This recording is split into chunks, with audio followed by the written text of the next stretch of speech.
Avec 254 clubs et 40 000 élèves, cet art martial sud-coréen est le deuxième sport le plus pratiqué dans le pays après le football.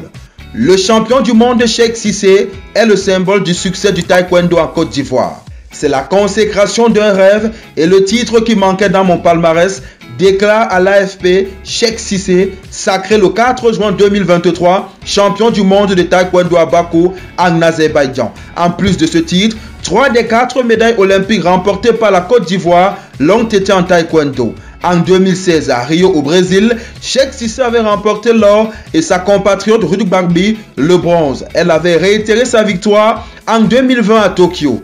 L'exploit commence par un fait ordinaire. Le père du champion du monde, Abdelkader Cissé, lui fait découvrir les arts martiaux en commençant par le karaté pour qu'il gère mieux son stress.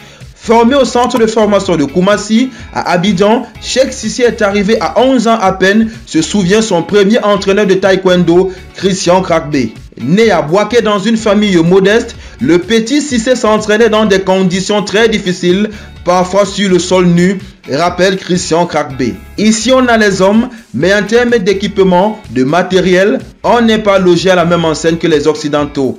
Rien ne m'a été donné, affirme Cheikh Cissé lorsqu'il se remémore son parcours de combattant.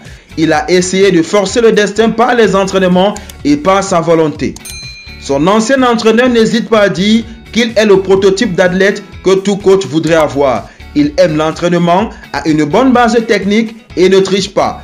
Tout ce qu'il fait, il le fait pleinement. C'est quelqu'un qui a le cœur sur la main, souligne-t-il, précisant que le champion a fait un don de 32 millions de francs CFA à la fédération. Depuis l'introduction du taekwondo en Côte d'Ivoire par le maître sud-coréen Kim Yong-tae en 1968, le nombre d'adeptes ne cesse de croître. Parmi les premiers élèves qu'il a eus, il y avait les autorités ivoiriennes, dont le général Gaston Ouassenan Koné, ancien ministre dans plusieurs gouvernements, explique Christian Krakbé.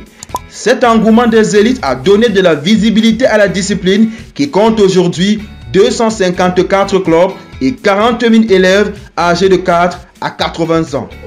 De passage à Abidjan en juin, Cheikh Cissé, qui vit désormais à Palmas de Majorque en Espagne, comme plusieurs champions de taekwondo, a enchaîné les cérémonies officielles et comprend que son pays compte sur lui désormais.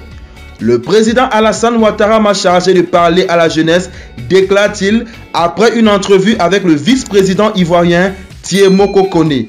Sa vision de réussite sportive est collective et après ce titre mondial, la prochaine étape c'est la qualification pour les Jeux Olympiques de Paris 2024 et aller chercher la plus belle des médailles pour la Côte d'Ivoire et pour le continent africain.